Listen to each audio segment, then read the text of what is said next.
sports cars are just like vodka. They're a ton of fun and they make you feel actually sick. But with sports cars, you feel sick in a good way because you look fucking cool. So I'm gonna show you the most fun, coolest, and most reliable sports cars that you can buy for $3K. And you know what the perfect car for those criteria would be? Probably like a Toyota that looks like a Lamborghini. And actually, that's exactly what the 7th gen Toyota Celica is. It has aggressive and basically over-the-top styling. In fact, it is probably the sickest car that you can buy in this price range. It has a peppy little 4-cylinder engine that makes this light car actually kind of fucking fast. Wow. It's fun too. This engine sounds super fun to rev out all the way to redline, and of course it's a Toyota, so it's going to be reliable. Honestly, I really don't think you can go wrong with this car. Just make sure not to rice it out more than it already is. And the next car is the BMW E46, and I'm sure this is probably no surprise to you that it's on this list because after all, it is the ultimate driving machine. I mean, with this car, you get a manual, rear-wheel drive, and a straight 6. That's just gonna make it super fun to drive.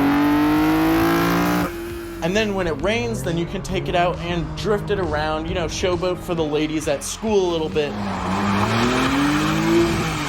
I mean, obviously people are gonna think you're cool in it because BMW. But no, actually this car is usually driven by hood rats who think that a BMW will get them clout, when in reality it just gets them oil stains on their driveway and having to work 2 jobs to maintain it. But I think if you get an actually nice one and put in the work and the time and the money to make it actually nice, then hear me out, it would be nice. These cars can look super good when you mod them out, and they can also be really nice cars when you actually take care of them.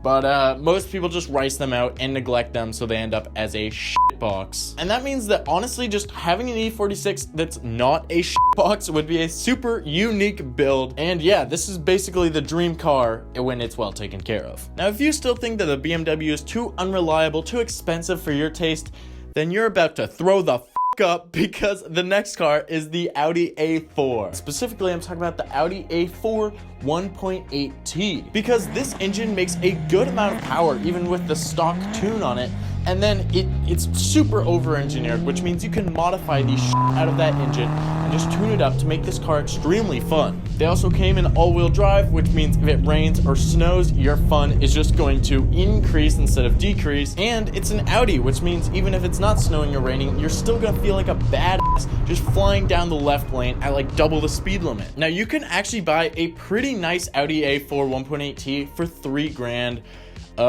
Because they break all the fucking time and they cost a lot when they do break. So just keep that in mind if you're thinking about buying this car.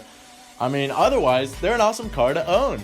But if you want something all-wheel drive that's not a financial disaster, come on, say it with me, the Subaru Legacy. Yeah, not the WRX, because those are, you know, out of this price range, all right? Now, firstly, these cars look awesome. I mean, you could get a sedan or a wagon, both of which look awesome. These cars are small, they're lightweight, and they have all-wheel drive, which means they're the perfect car for basically just having fun in the dirt or snow, just all around enjoying life. If you're looking for a car that you can take on adventures, you know, take off-road occasionally, go camping in, and take your friends around, this is really the perfect car for that. Or alternatively, if you just want to vape and hate your life and hate society, then this car is also perfect. Okay, the next car is the Honda Civic.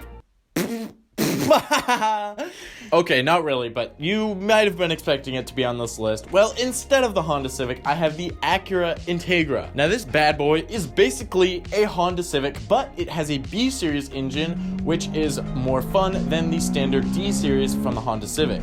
These cars are lightweight, they're sporty, and they look cool, which means they've been the go-to platform for a ton of tow, time attack, and hill climb builds.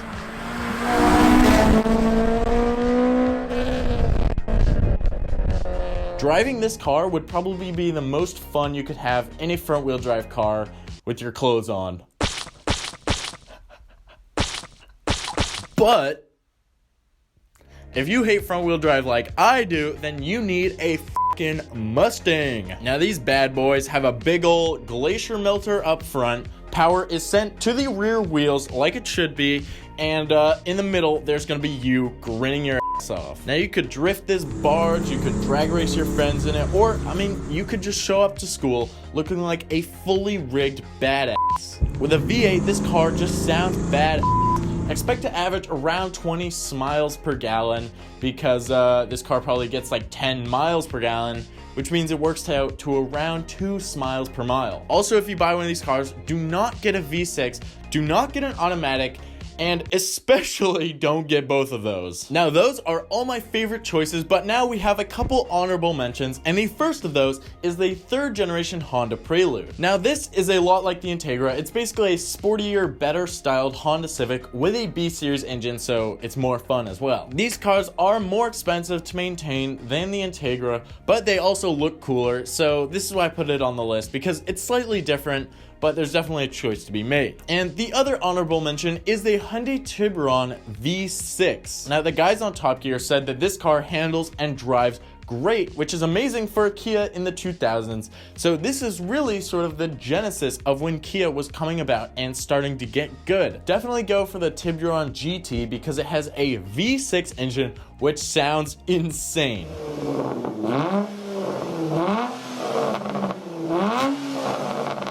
People may actually start to think it's some kind of supercar just based on the looks if you modify it right and on the sound this car makes. And if you want to learn more about how this car sounds and some of the other best sounding cars for this price, then check out this video because, I mean, that's the whole video. So, you know, afterwards, just go out, start a business, make some money, guys, and then just go out and buy these cars because that's what life's about, right? It's buying nice cars, all right? That's the whole point of life. Nothing else.